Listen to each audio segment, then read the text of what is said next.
The Prime Minister, as you can see, has been received by, received at the Philadelphia airport there. He's deplaned, he's emerged out of the plane. He's now headed straight to Wilmington. So the Prime Minister there in US, his first visit to the US after taking oath for the third time as a Prime Minister, a power-packed visit, and these are live pictures coming in from Philadelphia. Yes, Vishnu, go ahead.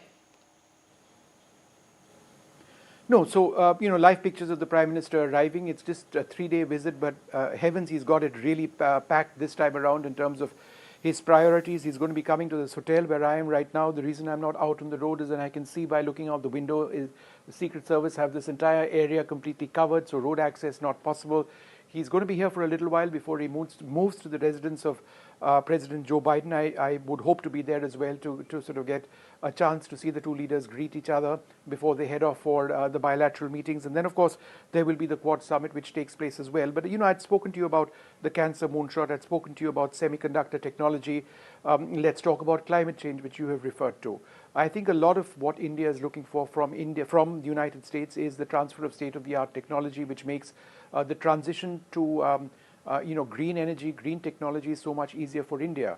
It's a primary concern among nations of the South, and India has repeatedly said that, look, in as much as we make our own efforts, whether it's with green hydrogen or new technology when it comes to batteries, the transfer of technology, which is often proprietary technology, which enables industries to make that change towards a green transition, is very, very costly. And India, as a leader of the global South, has spoken for nations of the South around the world, saying that, a mechanism has to be found whereby there is more equitable transfer of this technology. And the question of who pays for this, who pays for the present state of pollution around the world, who pays for the technology which goes to countries in the South which have not polluted as much as, for example, the United States, is something which must be addressed. So that's an ongoing area of conversation between both sides.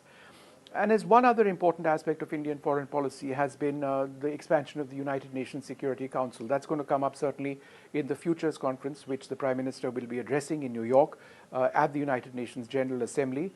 It's not the UNJ or the United Nations General Assembly session. That's what Foreign Minister Jaishankar will be addressing, but the Prime Minister will be addressing the Futures Conference, where he will be speaking, as I understand, on the importance of expanding the Security Council. India has pointed out, A, we are a nuclear power. B, we are the world's largest democracy. C, we've got support from so many of the leading nations of the world, many of them permanent members of the Security Council, towards an expansion of the UN Security Council. And it's not enough for there to potentially be a Chinese veto on that process, that the entire reality of the United Nations needs to change to reflect changing realities in the world. And certainly India deserves to be there, not least of all because of our massive economy, because of the fact that we are the world's fastest growing large economy. And that is significant. We are the most populous nation on the earth. So on what basis is India being left out of the United Nations Security Council, which has been constructed, which is a construct which is several decades old, while it holds incredible importance in geopolitical international affairs, it does need to grow. And so that's something which the Prime Minister will once again be addressing at the United Nations, at the Conference of the Futures.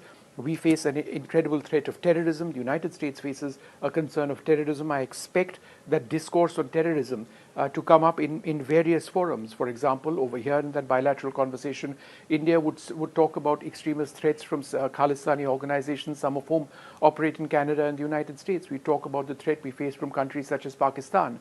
The United States is well aware of the threat of extremism, and India makes the point that there cannot be double standards on this.